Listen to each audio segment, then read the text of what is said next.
Halo semuanya, jumpa lagi dengan sahabat sekolah. Assalamualaikum warahmatullahi wabarakatuh. Semoga keadaan sahabat semua dalam keadaan sehat dan dalam lindungan Allah Subhanahu wa Ta'ala. Dukung kami dengan subscribe yang belum subscribe, tekan tombol lonceng biar tidak ketinggalan informasi, like dan share ke grup-grup lain agar bermanfaat.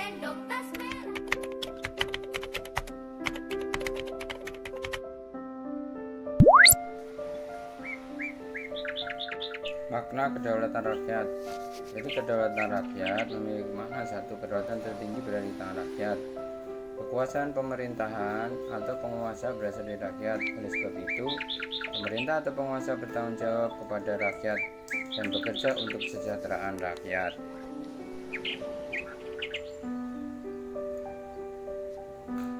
Dasar hukum pelaksanaan kedaulatan rakyat. Negara Indonesia menganut demokrasi Pancasila, yang berarti demokrasi yang menjiwai nilai-nilai luhur Pancasila. Landasan hukum negara Indonesia menganut kedaulatan rakyat ditegaskan dalam Pancasila dan Undang-Undang Dasar 1945. 1. Pancasila sila keempat, landasan ideal. Yang kedua, Undang-Undang Dasar 1945, landasan konstitusional, yaitu A. Pembukaan Undang-Undang Dasar 1945 alinea keempat. Kemudian berisi tentang tujuan negara, yaitu melindungi segenap bangsa Indonesia, memajukan kesejahteraan umum, mencerdaskan kehidupan bangsa, dan ikut pelaksanaan ketertiban dunia. Ini adalah 4 tujuan negara, harus diingat. Lanjutan. Kemudian pembukaan Undang-Undang Dasar 1945 alinea 1 bahwa sesungguhnya kemerdekaan itu ialah hak segala bangsa. Yang C, pasal 1 ayat 2 yang berbunyi, kedaulatan berada di tangan rakyat dan dilaksanakan menurut undang-undang. Kemudian undang-undang, dasar hukum dalam undang-undang adalah 1. Undang-Undang Nomor 22 Tahun 2003 tentang susunan dan kedudukan MPR, DPR, DPD, dan DPRD. Kemudian Undang-Undang Nomor 23 Tahun 2003 tentang pemilihan umum presiden dan wakil presiden. Kemudian Undang-Undang Nomor 24 Tahun 2003 tentang Mahkamah Konstitusi. Kemudian Undang-Undang Nomor 4 Tahun 2004 tentang Mahkamah Agung, dan Undang-Undang Nomor 22 Tahun 2004 tentang Komisi Yudisial. Jadi berdasarkan dasar hukum di atas, kedaulatan tertinggi di Indonesia menurut Undang-Undang Dasar 1945 adalah kedaulatan rakyat. Ya, ini hasil amandemen. Pasal 1 ayat 2 yaitu kedaulatan berada di tangan rakyat dan dilaksanakan sepenuhnya dengan undang-undang.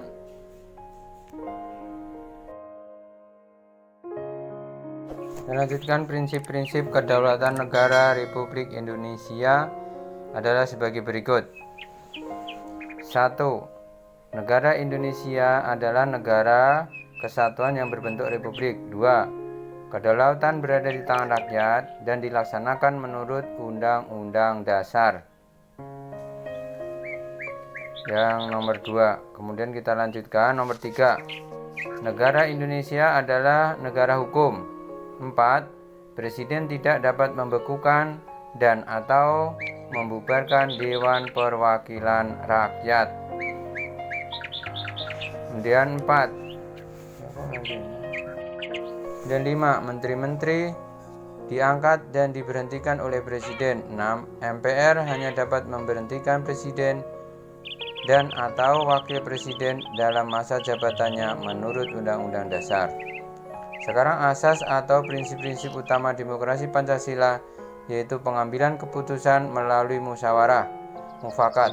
Musyawarah berarti pembahasan untuk menyatukan pendapat dalam menyelesaikan masalah bersama.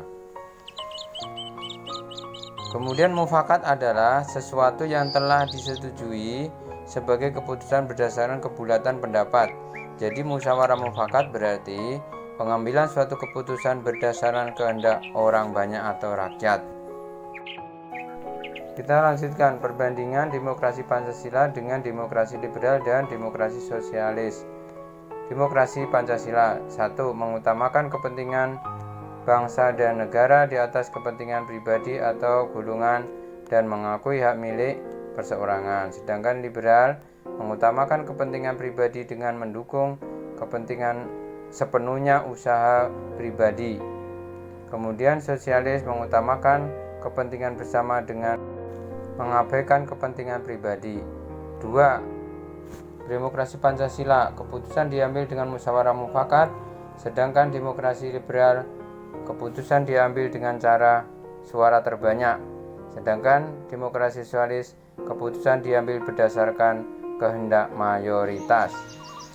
Kemudian yang ketiga, demokrasi Pancasila, agama merupakan bagian yang tidak terpisahkan dalam kehidupan bernegara, sedangkan liberal memisahkan antara urusan agama dengan kehidupan negara, sedangkan demokrasi sosialis tidak mengenal agama karena tidak mengakui adanya Tuhan Yang Maha Esa.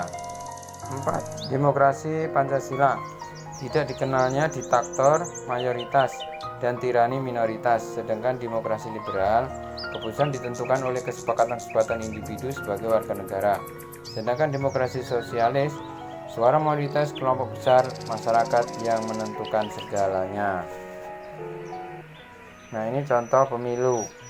Nah, sekarang kita bahas tentang asas-asas pemilu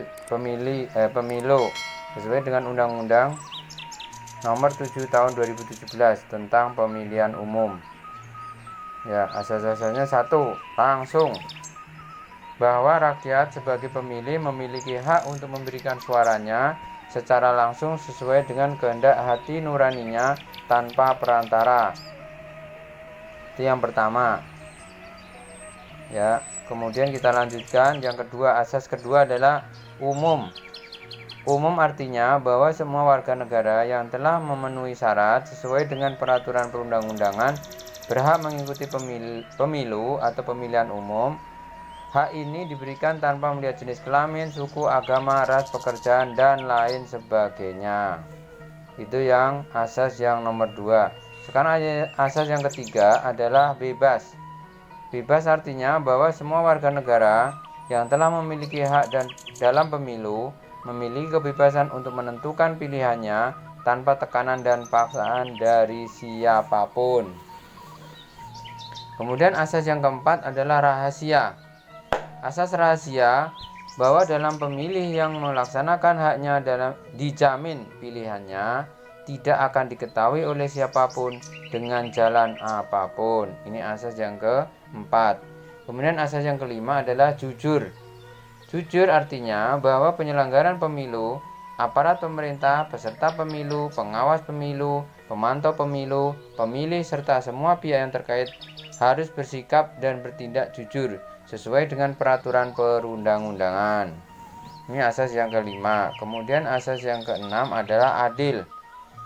Asas adil menjamin bahwa setiap pemilih dan peserta pemilu mendapatkan perlakuan yang sama serta bebas dari kecurangan pihak manapun. Demikian asas-asas pemilu ada 6 yang sering dikenal dengan istilah luber dan jurdil. Terima kasih, semoga bermanfaat. Sekali lagi dukung channel kami. Yang belum subscribe silahkan subscribe, tekan tombol lonceng, like dan share ke grup-grup dan teman-teman lain, semoga bermanfaat. Sekian, mohon maaf jika ada kekurangannya. Sampai jumpa di konten-konten berikutnya di Sahabat Sekolah. Terima kasih. Wassalamualaikum warahmatullahi wabarakatuh.